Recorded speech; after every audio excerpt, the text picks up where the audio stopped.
तो भाई साहब Prashanth Neel nailed it and also Prabhas nailed it भाई। आफ्टर अ लॉन्ग टाइम जब बाहुबली 2 के बाद ये लगा कि यार ये सालार मूवी प्रभास के ही लिए बनी थी। मतलब जो कैरेक्टर था इसमें, जो रोल जिसने भी निभाया है भाई, इससे बेहतर और कोई निभा भी नहीं सकता था। दमदार है बिल्कुल।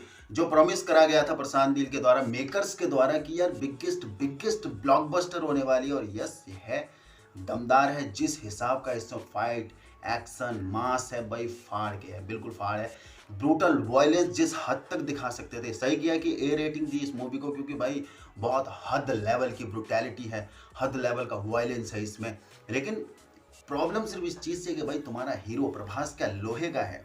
मतलब ठीक है यार, आप उससे हजारों लोग मरवा रहे हो भाई, अकेला बंदा वो घुस रहा है भीड़ में और सबको मार रहा है, बंदे को मजाल है कि एक खरोंच आ गई हो।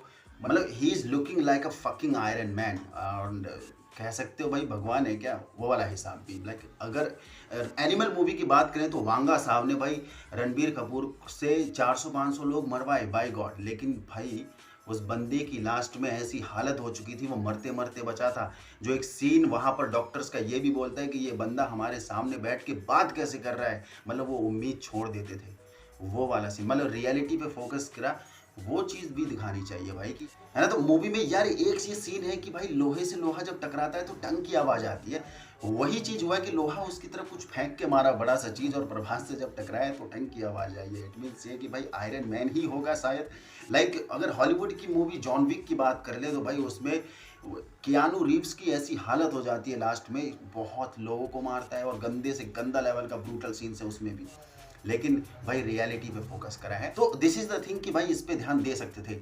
बस इसी चीज की कमी। बाकी मूवी सुपर डुपर ब्लॉकबस्टर है, हर एक चीज इसका दमदार है।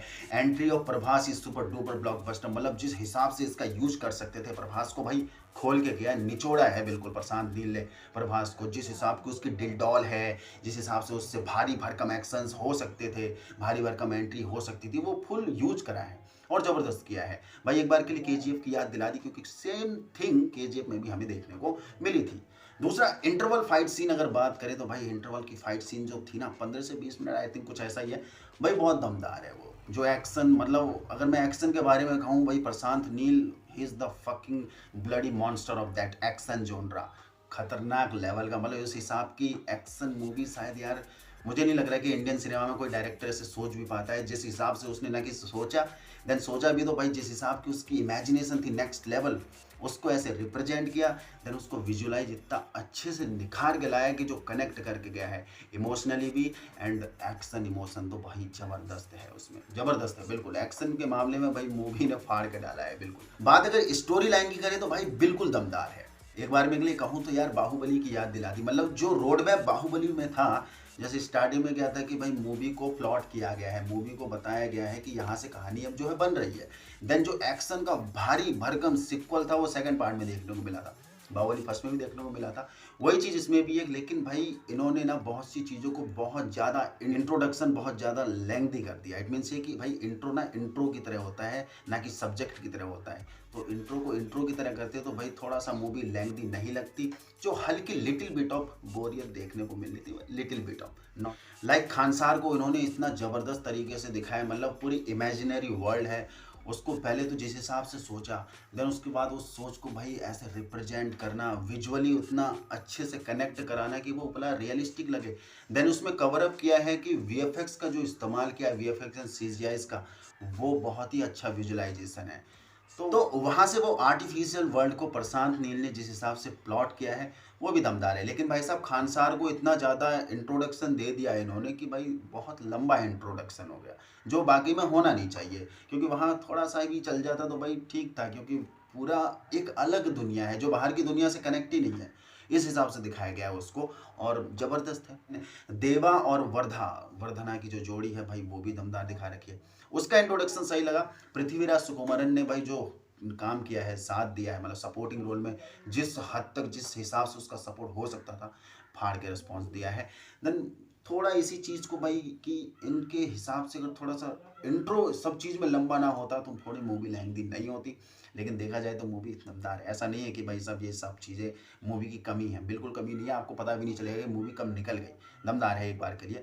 Cast is super super amazing, like Prithviraj Sukumaran ने भाई फाड़ दिया है, अच्छा है करेक्टर निभाया है। देन श्रुति हसन की बात करें तो श्रुति हसन ने भी जबरदस्त रोल निभाया है। उसके बाद जगपति बाबू की बात करें तो भाई जगपति बाबू का लगा है यार कि वो जो डिप्लोमेट कैरेक्टर है, एंग्री वायलेंट मैन, भाई उसकी डिप्लोमेसी देखने में लग रहा था कि भाई वही है उस सत्ता का हकदार। वाई वो वाई उसका देख के उसकी एक्टिंग से नजर आ रहा था।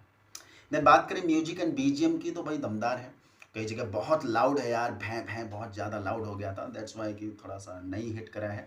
लेकिन म्यूजिक एंड बीजीएम के जरिए बहुत से इमोशन को ज़बरदस्त कनेक्ट किया है, जो बहुत ही जगह गूजबम्स देकर भी गया है।